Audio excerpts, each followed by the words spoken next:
finishing up with a client about 5 minutes ago, and I was telling him the story about an insight that I had some years ago, and I thought, oh, maybe I'll share it with you guys on a little video.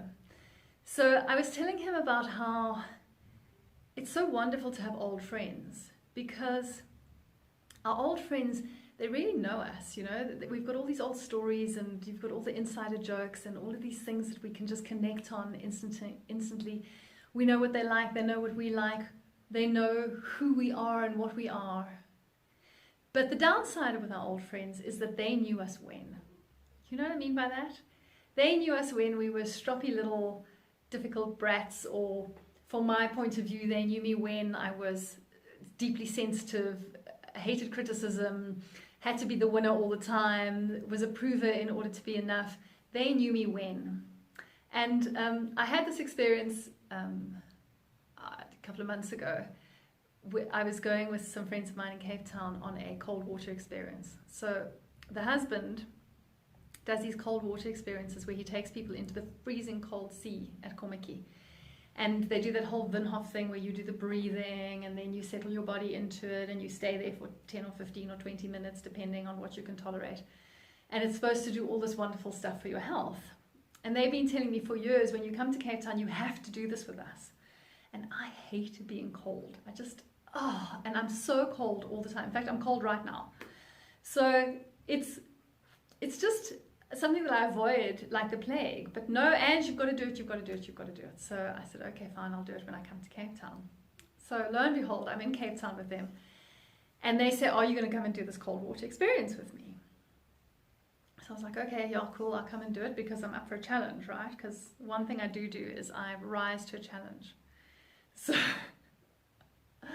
off we go this one morning, and the sea is magnificent. It is absolutely flat and calm, and it is this aquamarine, turquoisey blue color like it's the Caribbean, and it's just so gorgeous and inviting. But the day is overcast, and frankly, by the time I reach the place where we're going to swim, my feet that I've been walking barefoot with are already starting to feel numb with the cold sand on them. And I've got a jacket and a jersey on and a tracksuit pants on. And so we strip all this off and we're in the costumes, and then we walk down to the sea to get into the water. And this friend of mine says to me, yeah, Ange, nothing's changed, hey? You still have to be the winner, even when it comes to getting into the cold water.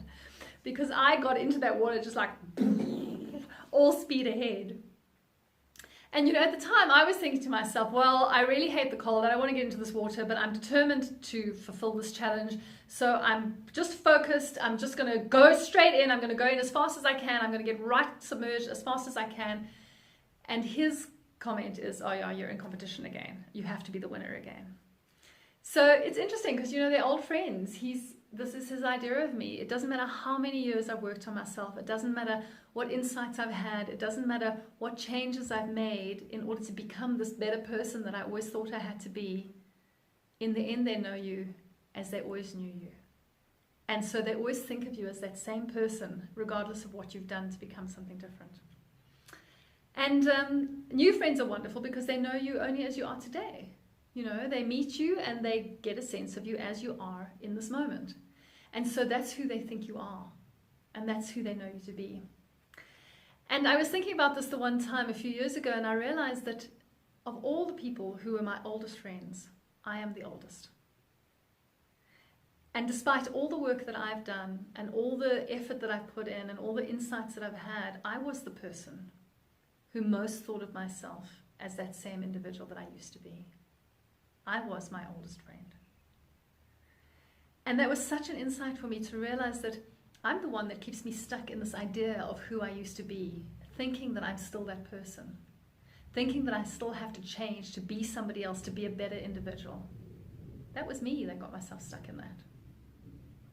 And so I suddenly committed to thinking, oh, well, actually, I'm thinking myself as I am in this moment and in each moment of my life in the future.